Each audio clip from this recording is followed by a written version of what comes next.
খবর এসেছে ইরানের সর্বোচ্চ নেতা আয়াতুল্লাহ আলী খামেনি তার পরিবার সহ নিরাপদ আশ্রয়ে আছে বাংকারে। আর এ নিয়েই তার শত্রু দেশগুলো বেশ রসিয়ে রসিয়ে ইরানের এই শীর্ষ নেতাকে নিয়ে মন্তব্য করছে। থেমে নেই যুক্তরাষ্ট্র প্রধান ডোনাল্ড ট্রাম্পও। আর সে সময়ে খামেনি তর্জনী উঁচিয়ে জানান দিলেন যুদ্ধ শুরু। মঙ্গলবার সামাজিক যোগাযোগ মাধ্যম এক্সে একটি বার্তায় তিনি লিখেছেন, মর্যাদাবান হায়দারের নামে যুদ্ধ শুরু হলো।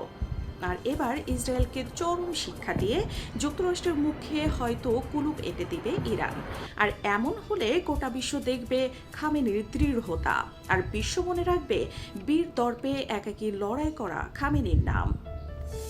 হায়দার হচ্ছে ইসলামের চতুর্থ খলিফা ও মহানবী হজরত মোহাম্মদ সাল্লাল্লাহু আলাইহি সাল্লামের চাচাতো ভাই হজরত আলী রাদিয়াল্লাহু তাআলা আনহু এর আরেক নাম।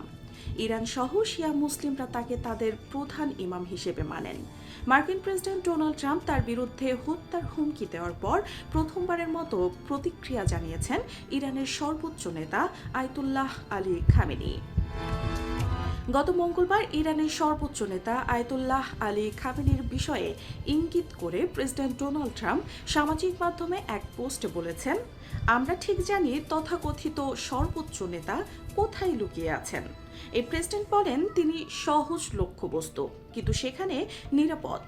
আমরা তাকে এখনই হত্যা করব না। ইসরায়েল ও ইরান একে অপরের উপর আক্রমণ চালিয়ে যাচ্ছে। দুই দেশই বেসামরিক মানুষজনের প্রাণহানি বাড়ছে। হামলা থেকে বাঁচতে রাজধানী তেহরান ছাড়তে শুরু করেছেন বাসিন্দারা। মার্কিন প্রেসিডেন্ট ডোনাল্ড ট্রাম্প তেহরান ছাড়ার আহ্বানের পর এই প্রবণতা আরও বেড়েছে।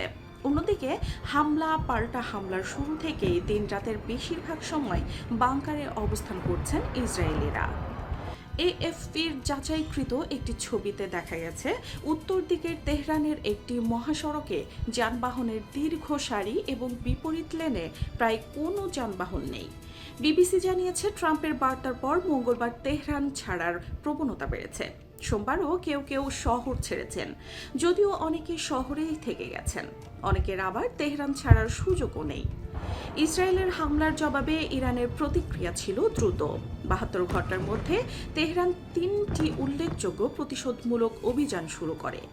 দেশের বিমান প্রতিরক্ষা ব্যবস্থা পুনরুদ্ধার, ড্রোন ইউনিট পুনরায় সক্রিয় এবং গুরুত্বপূর্ণ কমান্ড পোস্টগুলো পূরণ করা হয়।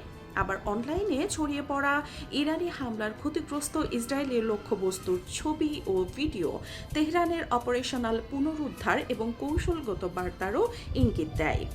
এদিকে ইসরায়েলের সঙ্গে যৌথভাবে ইরানের পারমাণবিক স্থাপনাগুলোতে হামলা চালানোর কথা ভাবছেন মার্কিন প্রেসিডেন্ট ডোনাল্ড ট্রাম্প।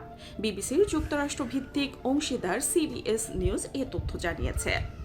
সামাজিক যোগাযোগ মাধ্যমে দেওয়া এক পোস্টে ইসরায়েলি প্রতিরক্ষা বাহিনী জানিয়েছে তারা ইরান থেকে ছোড়া নতুন ক্ষেপণাস্ত্র শনাক্ত করেছে। এ থেকে প্রমাণ হয় ইরানকে কোনোভাবে দমানো যাচ্ছে না। ইসরায়েল যেমন আক্রমণ করছে ঠিক তেমনই তাদেরকে পাল্টা জবাব দিয়ে যাচ্ছে খামেনির দেশ। ইরানের ইসলামিক রিভলিউশনারি গার্ড কোর এক বিবৃতিতে জানিয়েছে তাদের সাম্প্রতিক ক্ষেপণাস্ত্র ও ড্রোন হামলাগুলো বিশেষভাবে ইসরায়েলের সেসব বিমান ঘাঁটি লক্ষ্য করে চালানো হয়েছে যেখানে ইরানের ভূখণ্ডে হামলা চালানো হয়েছিল। এদিকে ইরানের নিরাপত্তা বাহিনী ইসরায়েলের সঙ্গে সম্পৃক্ত একটি সন্ত্রাসী দলকে আটক করেছে, যাদের কাছ থেকে বিস্ফোরকও উদ্ধার করা হয়েছে। তেহরানের রাষ্ট্রীয় গণমাধ্যমের বরাতে এ তথ্য জানিয়েছে সিএনএন।